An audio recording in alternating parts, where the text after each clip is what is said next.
নবীজি সাল্লাল্লাহু আলাইহি সাল্লামের পিতা আব্দুল রাদিয়াল্লাহু তাআলা আনহুকে কেন কোরবানি দিতে চেয়েছিলেন?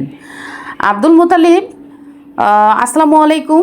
আজ আমি আলোচনা করব একটি ঐতিহাসিক ঘটনার সম্পর্কে।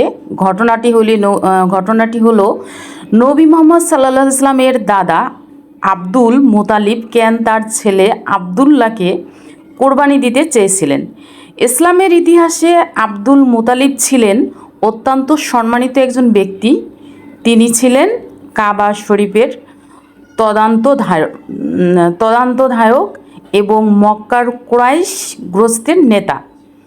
একসময় তার সন্তানের সংখ্যা খুবই কম ছিল।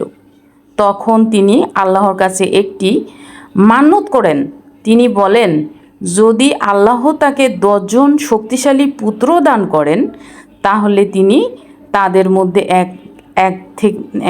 তাদের মধ্যে একজনকে কোরবানি করবেন।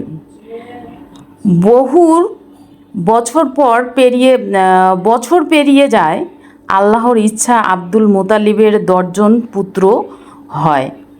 তখন তিনি তার করা মানত পূরণ করার সিদ্ধান্ত নেন। প্রাচীন আরবদের নিয়ম অনুযায়ী লটারির মাধ্যমে নির্ধারণ করা হতো কে নির্বাচিত হবে। যখন লটারি করা হলো তখন তার সবচেয়ে প্রিয় সন্তান আবদুল্লাহর নাম উঠে আসে। আবদুল্লাহ ছিলেন অত্যন্ত ভদ্র, সুন্দর চরিত্রের এবং সবার প্রিয়। তাই এই সংবাদ শুনে মক্কার মানুষ উদ্বিগ্ন হয়ে পড়ে। তারা আব্দুল মুতালিবকে অনুরোধ করে যেন তিনি অন্য কোনো উপায় খুঁজে বের করেন। পরে একজন জ্ঞানী মহিলার পরামর্শ নেওয়া হয়। সেই পরামর্শ অনুযায়ী আবদুল্লাহ এবং 10টি উটের মধ্যে লটারি করা হয়। যদি আবদুল্লাহর নাম আসে তাহলে আরও 10টি উট যোগ করা হবে। এভাবে বারবার লটারি করা হতে থাকে।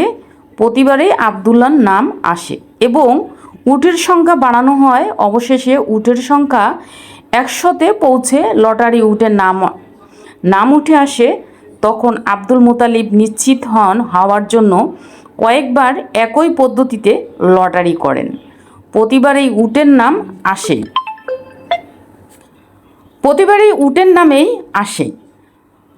তখন প্রতিবারই যখন আবদুল্লাহর নাম আসে এবং উটের সংখ্যা বাড়ানো হয়, অবশেষে উটের সংখ্যা 100-তে পৌঁছালে লটারিতে উঠে নাম আসে। তখন আব্দুল মুতালিব নিশ্চিত হওয়ার জন্য কয়েকবার একই পদ্ধতিতে লটারি করেন। প্রতিবারই উটের নামেই আসে। এরপর তিনি 100টি উট কোরবানি করেন এবং তার পুত্র আবদুল্লাহকে মুক্ত করেন। এই ঘটনাটি ইসলামের ইতিহাসে বিশেষ গুরুত্বপূর্ণ বহন করে, কারণ আবদুল্লাহ পরবর্তীতে নবী মোহাম্মদ সাল্লাল্লাহু আলাইহি সাল্লামের পিতা হন। যদি আল্লাহর বিশেষ রহমত না থাকতো তাহলে মানব জাতি হয়তো মহানবী সাল্লাল্লাহু আলাইহি সাল্লামের আগমন থেকে বঞ্চিত হতো। এই ঘটনার মধ্যে আমরা একটি গুরুত্বপূর্ণ শিক্ষা পাই, তা হলো আল্লাহ যা চান তাই ঘটে। মানুষের পরিকল্পনার চেয়ে আল্লাহর পরিকল্পনা সর্বদাই উত্তম। একই সঙ্গে আমরা দেখতে পাই যে আল্লাহ তার প্রিয় বান্দাদের বিশেষভাবে রক্ষা করেন এবং তাদের মাধ্যমে মানব জাতির কল্যাণের ব্যবস্থা করেন।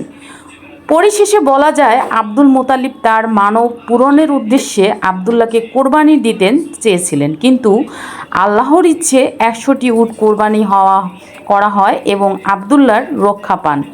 এই ঘটনায় পরবর্তীতে বিশ্বনবী হজরত মুহাম্মদ সাল্লাল্লাহু আলাইহি সাল্লামের আগমনের পথ সুগম করেন। ধন্যবাদ সবাইকে।